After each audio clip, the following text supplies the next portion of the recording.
ভারত সিন্ধু নদের পানি চুক্তি স্থগিত করায় ভারত পাকিস্তান সম্পর্কে উত্তাপ এখনো চলমান। এমন অবস্থায় জাতিসংঘে ভারতের বিরুদ্ধে তীব্র প্রতিক্রিয়া দেখিয়েছে পাকিস্তান। ভারত একতরফাভাবে সিন্ধু পানি চুক্তি স্থগিত করার যে সিদ্ধান্ত নিয়েছে তা আন্তর্জাতিক আইন লঙ্ঘনের পাশাপাশি ২৪ কোটি মানুষের অস্তিত্বের জন্য হুমকি তৈরি করেছে বলে জাতিসংঘকে সতর্ক করেছে পাকিস্তান।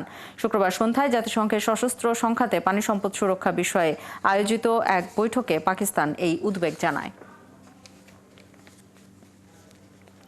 জম্মু ও কাশ্মীরে পেহেলগামে বন্দুকধারীদের হামলার পর সিন্ধু পানি চুক্তি স্থগিত করা নিয়ে পাকিস্তানের ভুল তথ্য প্রচারের তীব্র সমালোচনা করেছে ভারত। আন্তঃসীমান্ত সন্ত্রাসবাদে পাকিস্তানের সমর্থন বন্ধ না হওয়া পর্যন্ত ৬৫ বছর পুরনো এই চুক্তি স্থগিত থাকবে বলে জানান জাতিসংঘে নিযুক্ত ভারতের স্থায়ী প্রতিনিধি রাষ্ট্রদূত পার্বতনেনি হরিশ। গত ৪ দশকে সন্ত্রাসী হামলায় ২০,০০০-এর বেশি ভারতীয় নাগরিক নিহত হয়েছেন। ভারত এই সময়ে অসাধারণ ধৈর্য ও উদারতা দেখিয়েছে বলে দাবি করেছে ভারত।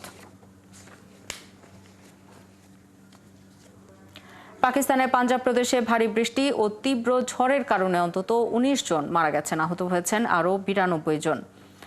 দেশটির সংবাদ মাধ্যম দ্য ডন জানিয়েছে, পাঞ্জাব ছাড়াও পাকিস্তানের ইসলামাবাদ ও খাইবার পাখতুনখোয়ায় তীব্র বৃষ্টি হয়েছে। দুর্যোগের কারণে অনেক বিমানের শিডিউল বিপর্যয় হয়েছে। এছাড়া ঝড়ের কারণে অনেক কাঁচা ঘরবাড়ি ও পুরনো দালান ক্ষতিগ্রস্ত হয়েছে।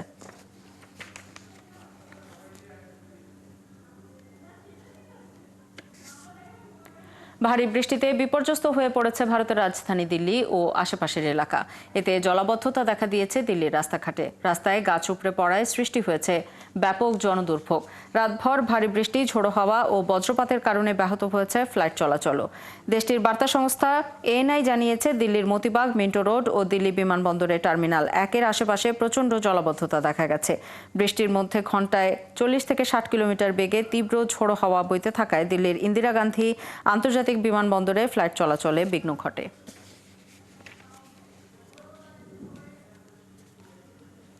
রাতভর রুশ ড্রোন ও ক্ষেপণাস্ত্র হামলায় ইউক্রেন জুড়ে অন্তত ১২ জন নিহত হয়েছে। আঞ্চলিক কর্মকর্তারা জানিয়েছেন, হামলায় আহত হয়েছে ৩০ জনেরও বেশি মানুষ। রবিবার ভোরে কিয়েভ সহ ইউক্রেনের আরও কয়েকটি শহরে হামলা চালায় রাশিয়ার সেনাবাহিনী। কিয়েভ অঞ্চলে কর্মকর্তারা জানিয়েছেন, রাজধানীর বাইরের দুটি ছোট শহরে ৩ জন নিহত হয়েছে। পশ্চিমাঞ্চলীয় খমেলনিৎস্কি অঞ্চলে ৪ জনের মৃত্যু হয়েছে। দক্ষিণাঞ্চলীয় শহর মাইকোলাইভে ১ জন নিহত হওয়ার খবর পাওয়া গেছে।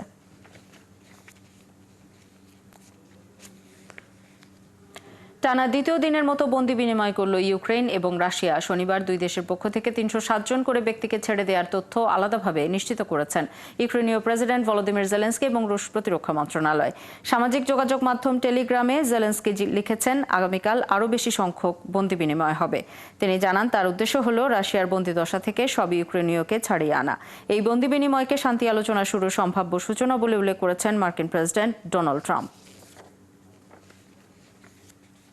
দ্বিতীয় বিশ্বযুদ্ধের পর প্রথমবারের মতো সশস্ত্র বাহিনীর একটি স্থায়ী ব্রিগেড বিদেশের মাটিতে মোতায়েন করল জার্মানি। ব্রিগেডটি চলতি সপ্তাহে লিথুয়ানিয়ার রাজধানী ভিলনিয়াসে পৌঁছেছে বলে বৃহস্পতিবার জানিয়েছেন জার্মান চ্যান্সেলর ফ্রেডরিক মার্চ।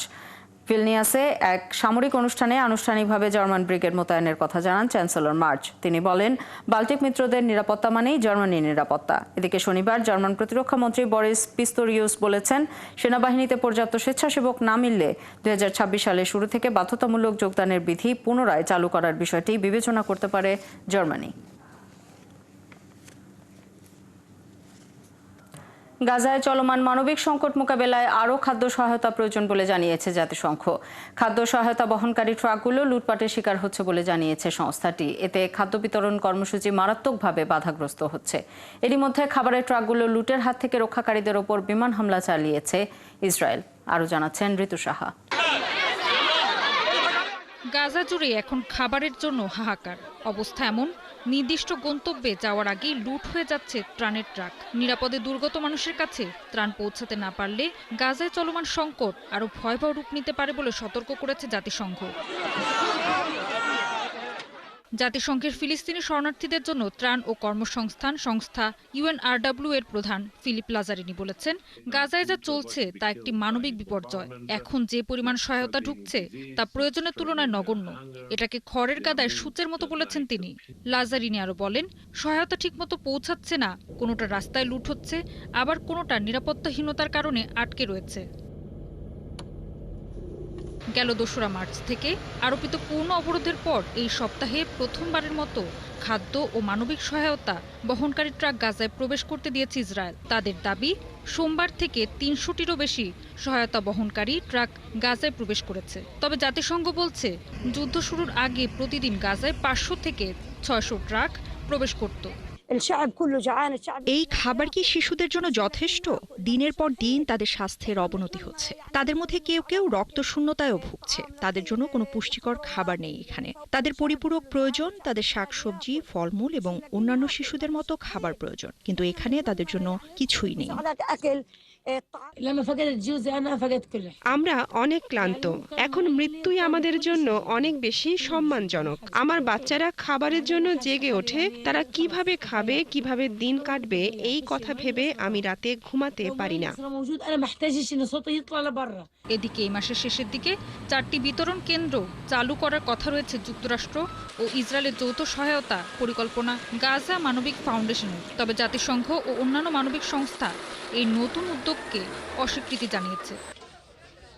ঋতু সাহা, ৭১।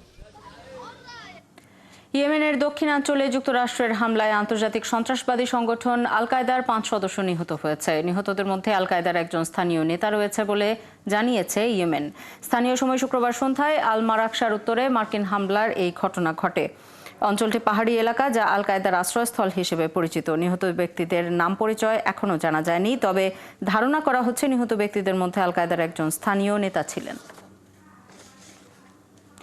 সিরিয়ার প্রেসিডেন্ট আহমেদ আল শারার সঙ্গে বৈঠক করেছেন তুরস্কের প্রেসিডেন্ট রিসেপ তাইয়েপ এরদোয়ান। শনিবার তুরস্কের রাজধানী ইস্তাম্বুলে এই বৈঠক আয়োজিত হয়। বসফরাস প্রণালীর তীরে অবস্থিত দোলমা বাহচে প্রাসাদে এই দুই নেতা বৈঠক করেন। বৈঠকে আরও উপস্থিত ছিলেন সিরিয়া ও তুরস্কের পররাষ্ট্রমন্ত্রী, তুরস্কের প্রতিরক্ষা মন্ত্রী ও তুর্কি গোয়েন্দা সংস্থা MITর প্রধান। সিরীয় বার্তা সংস্থা সানা জানিয়েছে, সিরিয়ার পক্ষ থেকে বৈঠকে আল শারার সঙ্গে উপস্থিত ছিলেন দেশটির প্রতিরক্ষা মন্ত্রী মুরহাফ আবু কাসরা। এর কিছুদিন আগেই মার্কিন প্রেসিডেন্ট ডোনাল্ড ট্রাম্পের প্রশাসন থেকে জানানো হয়, সিরিয়ার উপর থেকে কার্যত নিষেধাজ্ঞা তুলে নেয়ার নির্দেশ জারি করা হয়েছে। আগামী মাসে হতে যাওয়া পবিত্র হজে অংশ নিতে সৌদি আরবে পৌঁছে গেছেন 8,20,000-এর বেশি মুসল্লি। দেশটির পাসপোর্ট অধিদপ্তর জানিয়েছে, বৃহস্পতিবার পর্যন্ত 8,20,685 জন এসে পৌঁছেছেন, যার মধ্যে 7,82,358 জন এসেছেন আকাশপথে, সীমান্ত ক্রসিং দিয়ে এসেছেন 35,478 জন, আর সাগর পথে এসেছেন 2,822 জন। বিমানবন্দর থেকে হজযাত্রীদের সরাসরি বাসে করে মক্কা ও মদিনায় তাদের নির্দিষ্ট থাকার স্থানে নিয়ে যাওয়া হবে। হজের জন্য দ্রুত যাতায়াতের জন্য 2018 সাল থেকে মক্কা রুট নামে একটি প্রোগ্রাম চালাচ্ছে সৌদি আরব। প্রবাসের মাটিতে বাংলাদেশিদের সম্মানকে ধরে রাখার স্বার্থে ইনভেস্টর ইয়াসিনের উদ্যোগে প্রবাসী ব্যবসায়ী, সামাজিক, সাংস্কৃতিক গণমাধ্যম কর্মীদের মিলন মেলা অনুষ্ঠিত হয়েছে। এই সভায় উপস্থিত ছিলেন Saudi Bangla business and investor ফোরামের সভাপতি আব্দুর রহমান, সাধারণ সম্পাদক মোহাম্মদ আয়ুব তুষার, সানসিটি পলিক্লিনিকের ব্যবস্থাপনা পরিচালক আবদুল্লাহ আল মামুন, ইনভেস্টর শামীম আল আমিন সহ বিভিন্ন ইলেকট্রনিক্স, মিডিয়া, সাংবাদিক ও ব্যবসায়ী প্রতিনিধিরা।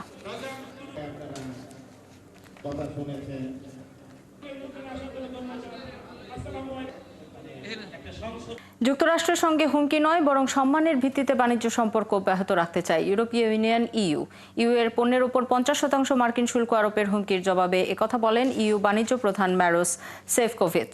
তিনি বলেন, ইউ এমন একটি বাণিজ্য চুক্তি চায় যা উভয় পক্ষের জন্যই সুবিধাজনক হবে। যুক্তরাষ্ট্রের সঙ্গে ইউ এর বাণিজ্য সম্পর্কের কোনো তুলনা নেই, তবে এই সম্পর্ক অবশ্যই হুমকির ওপর নয়, বরং পারস্পরিক শ্রদ্ধাবোধের ভিত্তিতে অগ্রসর হতে হবে। এর আগে চলমান ইউ যুক্তরাষ্ট্র বাণিজ্য আলোচনার অগ্রগতি নিয়ে অধৈর্য হয়ে ট্রাম্প জানান, জুনের 1 তারিখ শুল্ক বৃদ্ধির চূড়ান্ত সিদ্ধান্ত তিনি নিয়ে ফেলেছেন। যুক্তরাষ্ট্রের হার্ভার্ড বিশ্ববিদ্যালয়ে বিদেশি শিক্ষার্থীদের ভর্তি নিষিদ্ধ করার সিদ্ধান্তের প্রেক্ষিতে হংকং ঘোষণা দিয়েছে, তারা আরও বেশি আন্তর্জাতিক শিক্ষার্থীকে স্থানীয় বিশ্ববিদ্যালয়ে ভর্তি করাবে। শনিবার হংকংয়ের শিক্ষামন্ত্রী ক্রিস্টিন চোই জানান, যুক্তরাষ্ট্রের শিক্ষানীতিতে ক্ষতিগ্রস্ত আন্তর্জাতিক শিক্ষার্থীদের জন্য হংকংয়ের স্থানীয় বিশ্ববিদ্যালয়গুলোতে সুযোগ তৈরি করার অনুরোধ করা হয়েছে। তিনি জানান, এটি বাস্তবায়ন করতে বিদেশি শিক্ষার্থীদের ভর্তির ক্ষেত্রে সীমা শিথিল সহ নানা ব্যবস্থা নেওয়া হচ্ছে বলে জানান তিনি। থাইল্যান্ডে পুলিশের হেলিকপ্টার বিধ্বস্ত হয়ে অন্তত 3 জনের মৃত্যু হয়েছে। হেলিকপ্টারে থাকা অপর একজন প্যারাট্রুপারের মাধ্যমে নিচে নেমে আসতে সমর্থ হয়েছেন বলে স্থানীয় গণমাধ্যমের প্রতিবেদনে বলা হয়েছে। শনিবার স্থানীয় সময় দুপুরের দিকে নংকক গ্রামে হেলিকপ্টারটি আছড়ে পড়ে। এতে সাথে সাথেই আগুন ধরে যায়। থাই ফায়ার অ্যান্ড রেস্কিউ এক বিবৃতিতে জানিয়েছে হেলিকপ্টারের 2 পাইলট এবং একজন ক্রু প্রাণ হারিয়েছেন। এছাড়া পুলিশ জানিয়েছে বেল 212 মডেলের হেলিকপ্টারটি কাঞ্চানবুরি এভিয়েশন পুলিশ ইউনিটের ছিল। এটি অভিযান শেষে সুরাত থানি বিমানবন্দর থেকে আসার সময় দুর্ঘটনার কবলে পড়ে। অস্ট্রেলিয়ার দক্ষিণ পূর্বাঞ্চলীয় উপকূলে ভারী বৃষ্টিপাতের কারণে সৃষ্ট ভয়াবহ বন্যায় অন্তত 5 জনের মৃত্যু হয়েছে। ক্ষতিগ্রস্ত হয়েছে অন্তত 10,000 ঘরবাড়ি। বন্যার কারণে শত শত মানুষ এখনও আশ্রয় কেন্দ্রে অবস্থান করছেন এবং শুক্রবার রাতেই 52টি উদ্ধার অভিযান চালানো হয়েছে। পুলিশ জানায় শহরটি থেকে 50 কিলোমিটার দূরে প্লাবিত একটি এলাকায় 80 কোঠার বয়সের এক ব্যক্তির মরদেহ পাওয়া গেছে। প্রতিবেদনে বলা হয়েছে টানা কয়েকদিনের ভারী বৃষ্টিতে নদীর পানি উপচে এরই মধ্যে কয়েকটি শহর ডুবে গেছে। পানিতে তলিয়ে গেছে বেশ কয়েকটি গাড়ি এবং সড়কের সংযোগ বিচ্ছিন্ন হয়ে গেছে।